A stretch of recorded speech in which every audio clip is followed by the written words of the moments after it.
आज की कहानी है, आखिर सुमिता को गर्भवती किसने किया। सुमिता ने फांसी लगा ली, यह सुनकर मैं अवाक रह गया। अभी उसकी उम्र ही क्या थी, महज 20 साल। यह उम्र तो पढ़ने लिखने और सुनहरे भविष्य के सपने बुनने की होती है। ऐसी कौन सी समस्या आ गई जिसके चलते उसने इतना कठोर फैसला ले लिया। घर के सभी सदस्य जहां इसको लेकर तरह तरह की अटकलें लगाने लगे, वहीं मैं कुछ पल के लिए अतीत के पन्नों में उलझ गया। सुमिता मेरी चचेरी बहन थी। उसके पिता यानी मेरे चाचा कल्याण सिंह कचहरी में पेशकार थे। जाहिर है, रुपयों पैसों की उनके पास कोई कमी नहीं थी। सविता चाची चाचा की दूसरी पत्नी थी। उनकी पहली पत्नी उच्च कुलीन थी, लेकिन सविता चाची अति निम्न परिवार से आई थीं। एकदम अनपढ़ गंवार, दिन भर मोहल्ले भर की मजदूर छाप औरतों के साथ मजमा लगाकर गप्पे हाँकती रहती थीं। उनका रहन सहन भी उच्च स्तर का नहीं था। बच्चे भी उन्हीं पर गए थे। माँ के संस्कारों का बच्चों पर गहरा असर पड़ता है। कहते हैं ना कि पिता लाख व्यभिचारी लंपट हो, लेकिन अगर माँ के संस्कार अच्छे हों तो बच्चे लायक बन जाते हैं। चाचा और चाची बच्चों से बेखबर सिर्फ रुपए कमाने में लगे रहते। चाचा शाम को कचहरी से घर आते तो उनके हाथ में विदेशी शराब की बोतल होती। आते ही घर पर मुर्गा और शराब का दौर शुरू हो जाता। एक आदमी रखा था जो भोजन पकाने का काम करता था। खा पी कर वे बेसुध बिस्तर पर पड़ जाते। सविता चाची को उनकी हरकतों से कोई फर्क नहीं पड़ता था, क्योंकि चाचा पैसों से सबका मुंह बंद रखते थे। अगले दिन फिर वही चर्चा। हालत यह थी कि दिन चाची और बच्चों का तो शाम चाचा की। उनकी 6 संतानों में 3 बेटे और 3 बेटियां थीं, जिनमें सुमिता बड़ी थी। वहीं पर मेरे एक चाचा विश्वास का भी घर था। उनके 2 टीनएजर लड़के धीरज और नीरज थे, जो अक्सर सविता चाची के घर पर ही जमे रहते। वहाँ चाची की संतानें धीरज और नीरज और कुछ मोहल्ले के लड़के आ जाते, जो दिन भर खूब मस्ती करते। मेरे पिता की सरकारी नौकरी थी। संयोग से 3 साल वहाँ फिरोजपुर में हमें भी रहने का मौका मिला। सो कभी कभार मैं भी चाचा के घर चला जाता।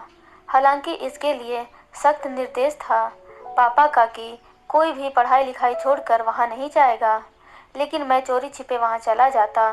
निरंकुश जिंदगी किसे अच्छी नहीं लगती। मेरा भी यही हाल था। वहाँ न कोई रोक टोक, न ही पढ़ाई लिखाई की चर्चा।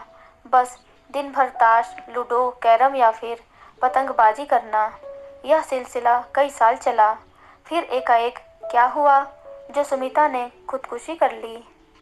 मैं तो खैर पापा के तबादले के कारण कानपुर आ गया, इसलिए कुछ अनुमान लगाना मेरे लिए संभव नहीं था। मैं पापा के साथ फिरोजपुर आया।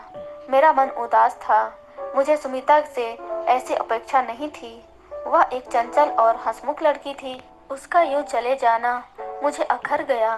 सुमिता एक ऐसा अनबुझा सवाल छोड़ गई जो मेरे मन को बेचैन किए हुए था कि आखिर ऐसी कौन सी विपदा आ गई थी जिसके कारण सुमिता ने इतना बड़ा फैसला ले लिया।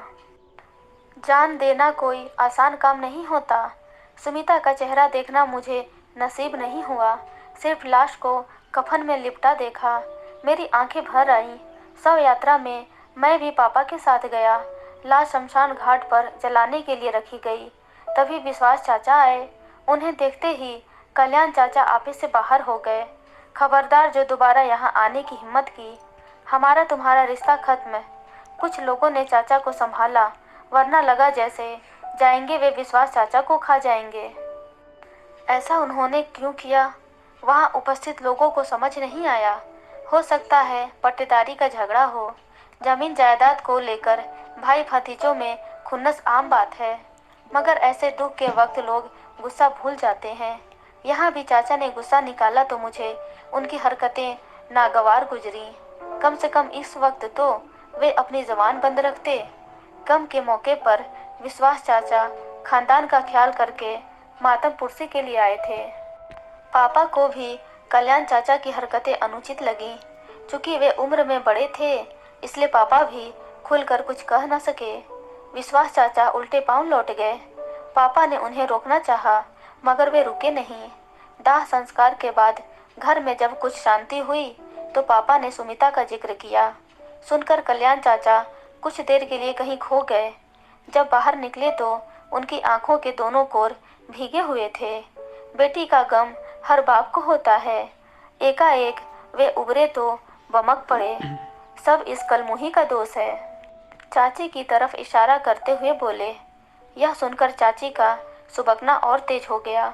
इसे कुछ नहीं आता, न घर संभाल सकती है न ही बच्चे, कल्याण चाचा ने कहा।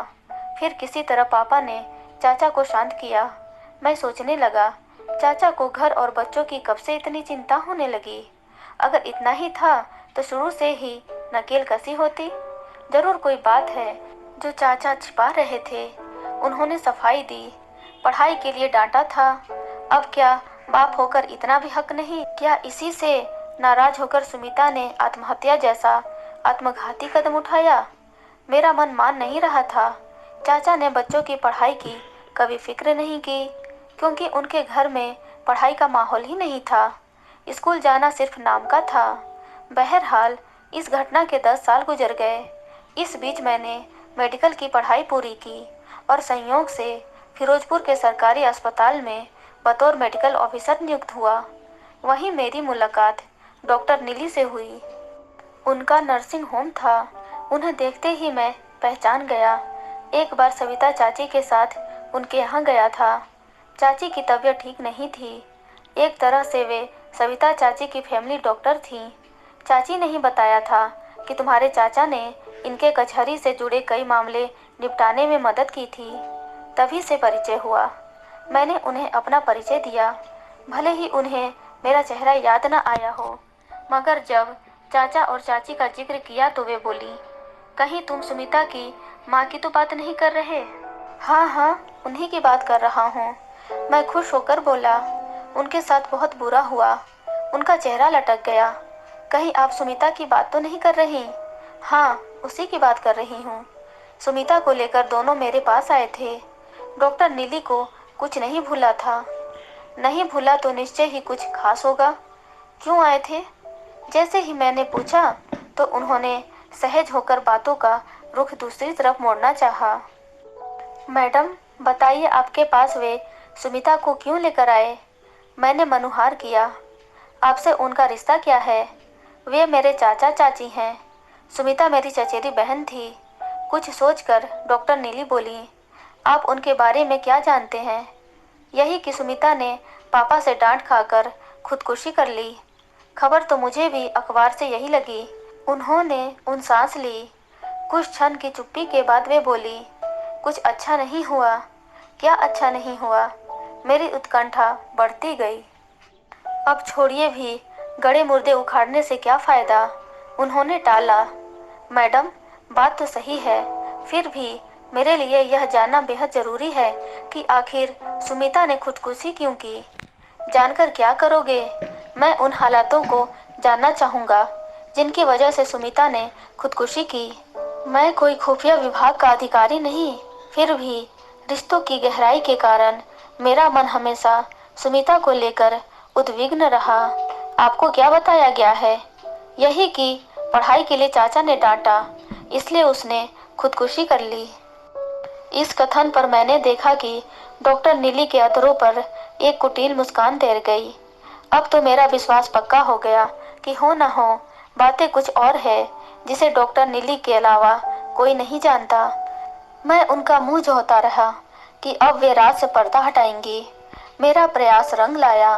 वे कहने लगी, मेरा पेशा मुझे इसकी इजाज़त नहीं देता, मगर सुमिता आपकी बहन थी, इसलिए आपकी जिज्ञासा शांत करने के लिए बता रही हूँ।